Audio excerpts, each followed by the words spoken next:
एक बार की बात है, जंगल में एक सियार रहता था। एक दिन वो शिकार के लिए जंगल में एक पुराने पेड़ के नीचे खड़ा था।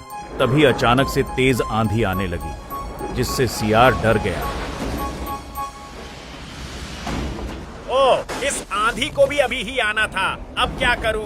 कहां छुपूं? आसपास कुछ दिखाई भी नहीं दे रहा। इससे पहले सियार कुछ समझ पाता, वहां जोर की आंधी आई और पूरा पेड़ हवा के तेज झोंके से सियार के ऊपर ही गिर पड़ा, जिससे सियार बुरी तरह घायल हो गया। हाय, इस पेड़ को भी मेरे ही ऊपर गिरना था। अब मैं क्या करूं? घायल सियार किसी तरह वहां से चलते हुए अपनी गुफा में पहुंचा और आराम करने लगा।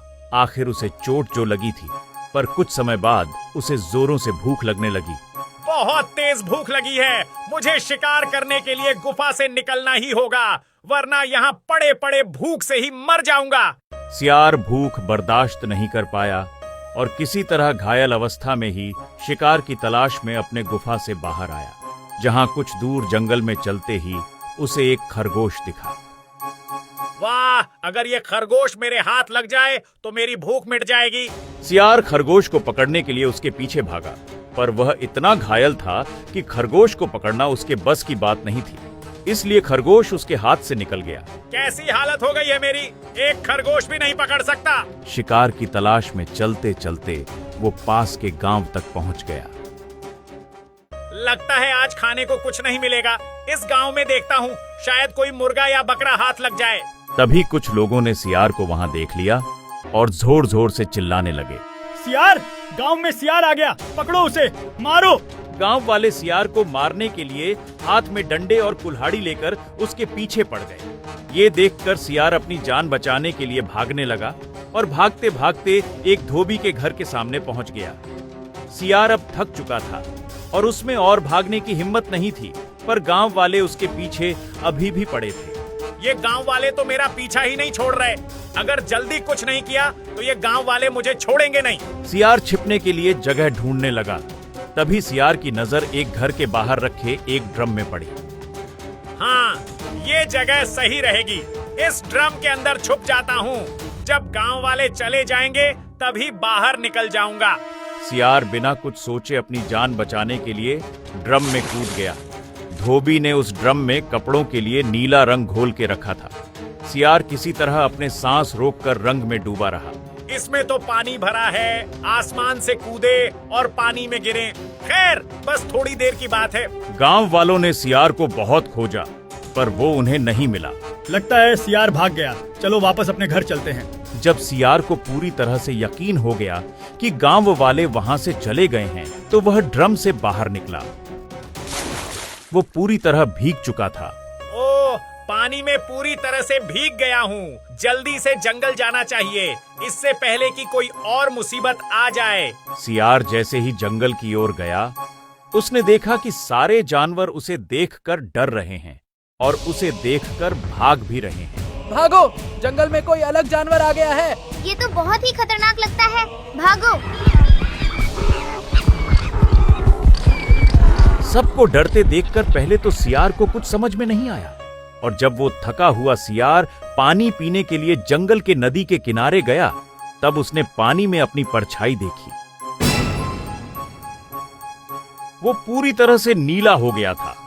तब उसे बात समझ में आई और चतुर और चालाक सियार के मन में एक बात आई। अच्छा, तो ये बात है, मतलब उस ड्रम में पानी नहीं बल्कि नीला रंग था, और जंगल के जानवर मेरे नीले रंग के कारण मुझे कोई और जानवर समझ के डर रहे हैं। जंगल में राज करने का ऐसा मौका दोबारा नहीं मिलेगा। हा हा हा। सियार अपनी योजना अनुसार जानवरों के पास जाकर उन्हें रोकने लगा। सुनो मेरे जानवर भाइयों, मुझसे डरने की कोई जरूरत नहीं है। भागो मत, मेरी बात सुनो, मैं तुम्हें कोई नुकसान नहीं पहुंचाऊंगा। सियार उनके पास गया और उन्हें एक मनगढ़ंत कहानी सुनाई। भाइयों, मैं समझ सकता हूँ कि तुम लोग मेरा नीला रंग देखकर मुझसे डर रहे हो। मैं ये भी जानता हूँ कि इस रंग का जानवर इस जंगल तो क्या, पूरी धरती में नहीं पाया जाता। सही कहा, तुम कहाँ से आए हो? मैं स्वर्ग से आया हूँ।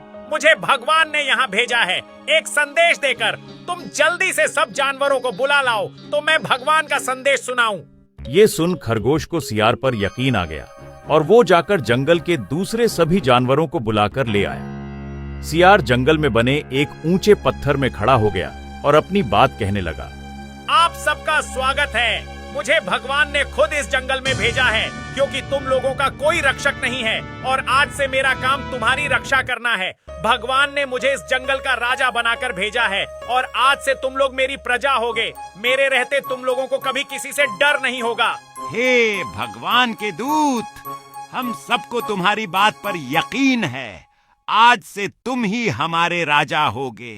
हे महाराज, आप बताइए हमारे लिए क्या आज्ञा है? तुम्हें अपने महाराज की खूब सेवा और आदर करना चाहिए। इस बात का हमेशा ध्यान रखना होगा कि मुझे किसी भी तरह की कोई तकलीफ नहीं हो, क्योंकि मैं कोई साधारण जानवर नहीं हूँ।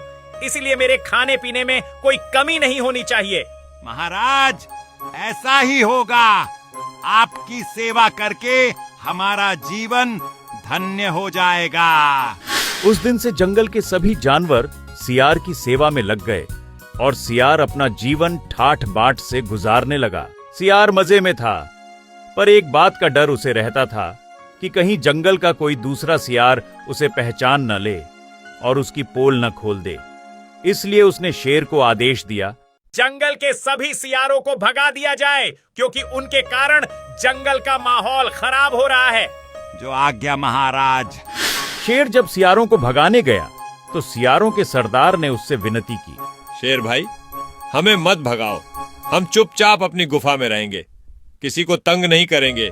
आखिर ये जंगल हमारा भी घर है, हमारे छोटे छोटे बच्चे हैं। सियार की बात सुन शेर को दया आ गई और उसने उन्हें इस शर्त पर छोड़ दिया कि वो चुपचाप जंगल में रहेंगे। और इस तरह जंगल में नीले सियार का राज हो गया और वो मन ही मन बहुत खुश था, क्योंकि अब उसे किसी भी चीज के लिए भागना नहीं पड़ता था।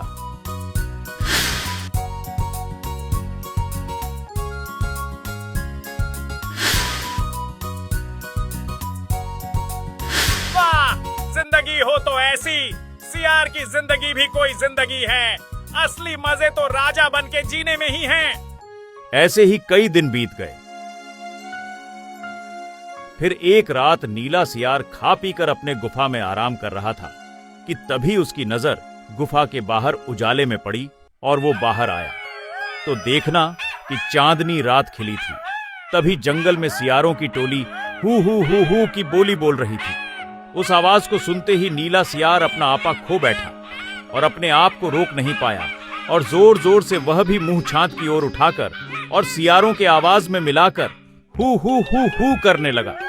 ऐसा करते शेर ने देख लिया और सब समझ गया, ये तो सियार है, कोई भगवान का दूत नहीं। ये हमें धोखा देकर जंगल का राजा बन गया। मारो इसे, ये जिंदा नहीं बचना चाहिए। ये सुन नीला सियार डर गया और अपने जान बचाकर वहां से भागा। ओह, मेरी सच्चाई तो सबको पता चल गई। अगर जान बचानी है तो यहाँ से भागने में ही भलाई है। सारे जानवर गुस्से से सियार के पीछे पड़ गए और सियार को जंगल छोड़कर हमेशा के लिए भागना पड़ा, क्योंकि उसकी पोल खुल चुकी थी।